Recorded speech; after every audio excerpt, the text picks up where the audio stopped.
जय श्री केदार, जय श्री बद्र विशाल। नई वीडियो के साथ, नई उमंग के साथ आज की वीडियो प्रारंभ करते हैं। आज की जो एकादशी है उसका नाम है योगिनी एकादशी महात्म्य। आषाढ़ माह की कृष्ण पक्ष की एकादशी का नाम है योगिनी एकादशी। भगवान श्री कृष्ण कहते हैं कि हे युधिष्ठिर, आषाढ़ मास के कृष्ण पक्ष की एकादशी का नाम है योगिनी एकादशी। इसके महात्म्य की एक बहुत पुरानी कथा मैं आपसे कहता हूँ।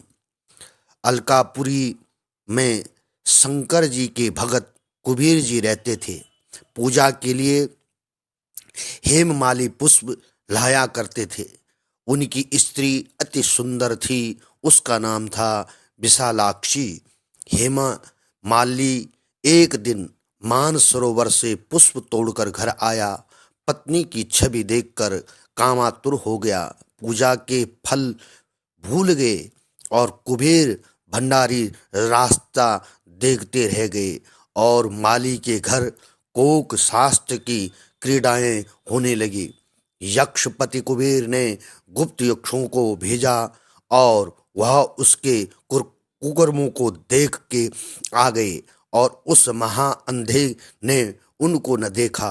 कुबेर ने माली को बुलाकर कहा, अरे महापापी नीच, तूने मेरी पूज्यवर शिवजी का तिरस्कार किया, इस कारण मैं तुम्हें श्राप देता हूँ। तू स्त्री के वियोग से दुखी भोगेगा, मृत्युलोक में जाकर कोढ़ी होगा। कुबेर के श्राप से वह माली पृथ्वी पर गिराया गया। स्त्री का वियोग हो गया, कोढ़ी बनकर कष्ट पाने लगा। शरीर से दुर्गंध आने लगी, परंतु अंतःकरण उसका दर्पण के समान शुद्ध था। शंकर भक्ति के प्रभाव से उसले पिछले जन्म की स्मृति थी। प्रायश्चित करने के लिए वह हरिद्वार में आया और गंगा जी का स्नान किया, परंतु मक्खियों ने पीछा न छोड़ा, भिन्न भिन्न करती रही। अंत में पतित पावनी देवभूमि उत्तराखंड को चला गया। देवप्रयाग होता हुआ यमुनोत्री के तट पर पहुंचा, जहां चिरजीवी महामुनि मार्कंडेय का आश्रम था। उनके दर्शन से मक्खियां अंतर्ध्यान हो गई। हेममाली उनके चरणों में गिर गया और अपने अपराध की कथा सुनाकर उनसे मुक्ति का उपाय पूछने लगा।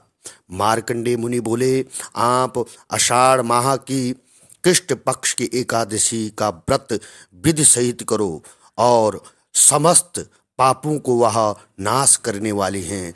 और अगर आप इस व्रत को आषाढ़ माह की कृष्ण पक्ष की एकादशी को करते हैं तो आपके सारे पाप नष्ट हो जाएंगे। अंत में हेममाली ने मुनि की शिक्षा से योगिनी एकादशी का व्रत किया और उस व्रत के प्रभाव से अपने दिव्य रूप को प्राप्त हुआ।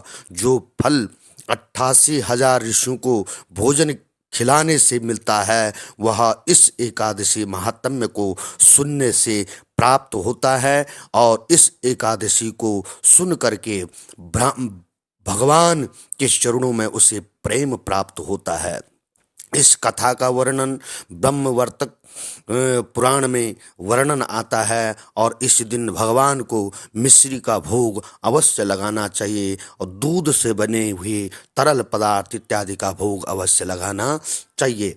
और कथा को प्रेम से, भाव से सुनने से भी इससे फल प्राप्त होता है। कहा गया है कि जो फल 88,000 ऋषियों को भोजन कर खिलाने से मिलता है, वह इस व्रत की एकादशी महात्म्य को सुनने से ही प्राप्त हो जाता है। तो इसलिए कथा को भी अवश्य सुने। व्रत नहीं करते हो तो अवश्य ही इस एकादशी का महात्म्य अवश्य सुने, जिसको मैं आपको कह रहा हूँ योगिनी एकादशी आषाढ़ माह की कृष्ण पक्ष की एकादशी है, उसका महात्म्य सुने। जय श्री केदार, जय श्री बद्र विशाल।